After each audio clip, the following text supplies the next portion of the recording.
If you were to assume that October 7th, that Israel was a gun culture, let's say similar to here in Texas, where a significant portion of the population is actively carrying all the time, whether it's in their vehicles, on their person, et cetera. It's very loose in terms of regulations by comparison to Israel now or some other states in the United States. Mm-hmm. Do you think that would have had a significant change in outcome? 100%. Yeah, so 100%. I actually made that point when I was interviewed by Jack Carr just a few weeks into the war. And it was interesting because I didn't think about it personally. My mind was still in trauma mode, in overwhelm mode, in survival mode, in war mode. But when he brought that out in our conversation that we had, I was in the field and he's over, in a studio in I guess, Utah or something. And so he highlighted that. And I was like, yeah, that's bang on. That's exactly it. Because like I said, my team that I operate with in my reserve unit, we're a gun culture team. And one of the guys that used to be part of our team, he actually was in one of the towns that got hit the hardest, in a place called Sderot. And thank God, and I mean thank God, that the terrorists came into his house. Because this dude is a machine. I mean, he outshoots me and most of the guys in my team. I think he is a machine. And when those dudes came into his house with rifles, with AKs, with simply his hand pistol and a lot of training, he dropped, I think, 2 or 3 terrorists that day. And then continued to go help with the armed civilian response, first responders to these terrorists that had come into his town of Sderot, which was also where the police station was targeted by the terrorists, and they took it over. And then that whole mess that happened with that, it was just insane. Yeah. But it was people like him that literally dropped these terrorists and brought a swift end to their to what they were trying to do. Now imagine if you had this gentleman multiplied, guys like in my unit multiplied. I mean, nobody came to, thank God they didn't get to my town, but they were on their way. Their goal was to get to Jerusalem. Their big goal was to get to the Temple Mount and to cause all of the Arabs in the West Bank or Judea, Samaria, the Muslim Arabs to uprise against Israel and cause just, nationwide terrorism. That was their main goal. So had they made it through all of those layers of security, and where they did make it because they were unarmed terrorists, that's that would have been a game changer. There would have been way less people killed, way less people murdered on that day, for sure. So is that a popular gripe or discussion point amongst the Israeli population as it's been, almost a year and a half now? Has there been a push at any level for that to be changed? No. I mean, can you help me understand that? I know. Like I said, Israel's not a gun culture nation.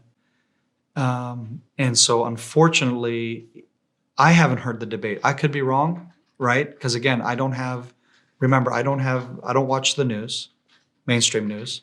Only what's relevant. If there's an issue that is brought up, some political whatever, then I'll go research it and try to understand the debate. But I haven't heard anything about the debate. More so, the gripe is that the IDF and the IDF response and the Shabak and the intelligence failed us, the people.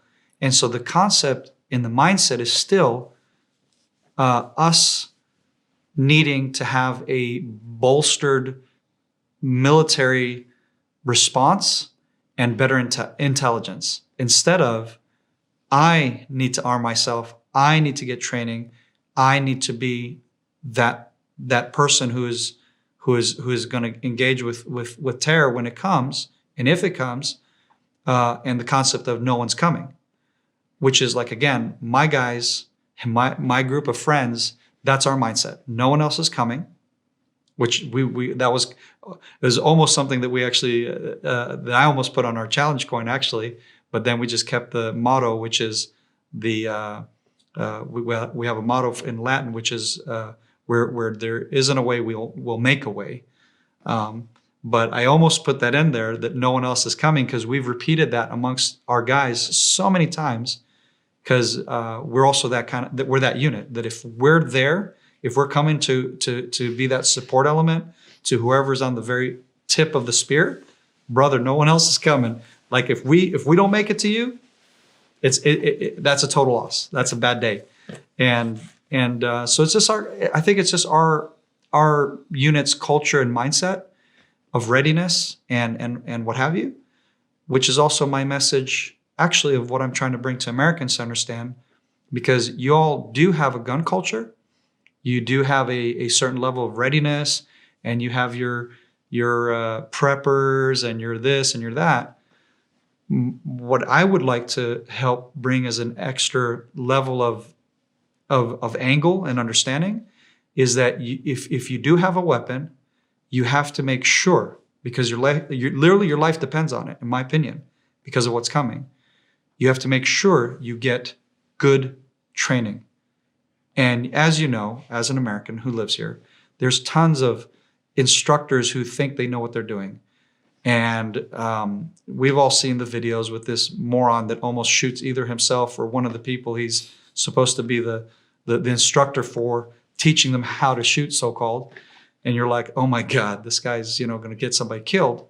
What I'm saying is, make sure you know who the person is that's training you, and that they're actually going to give you training that will bring you your competency level to where you can engage an armed terrorist who their bread and butter, everything that they've been training to do is to kill someone like you and me, who is a military first responder with tactical training, and that we know what we're doing, and they're trained to fight us. So if they're trained to fight a Navy SEAL, a Delta, a SWAT team, then as a civilian, that's the question you need to be asking yourself in the back of your mind. This is who's coming.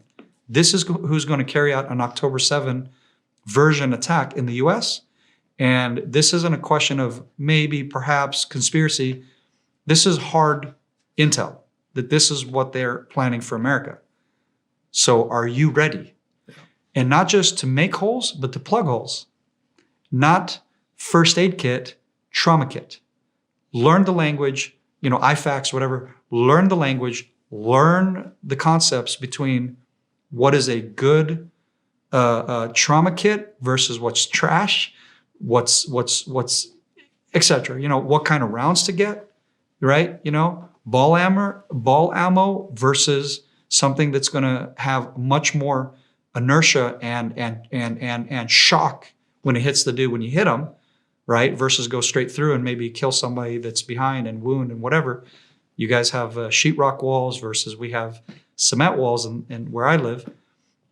So what's going to travel through sheetrock? What's going to, etc. I mean, you have to think of these contingencies. You have to be prepared.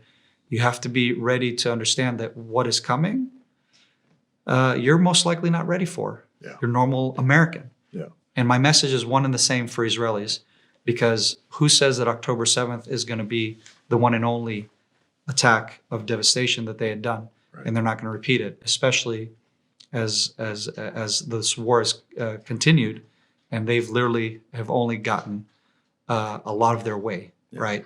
Withholding our hostages and us giving back all these terrorists that literally have blood on their hands. Yeah. So it's literally a win for Hamas, however you want to spin it. We've devastated in Gaza, we know all this stuff, but it's a win for them in their book. Right.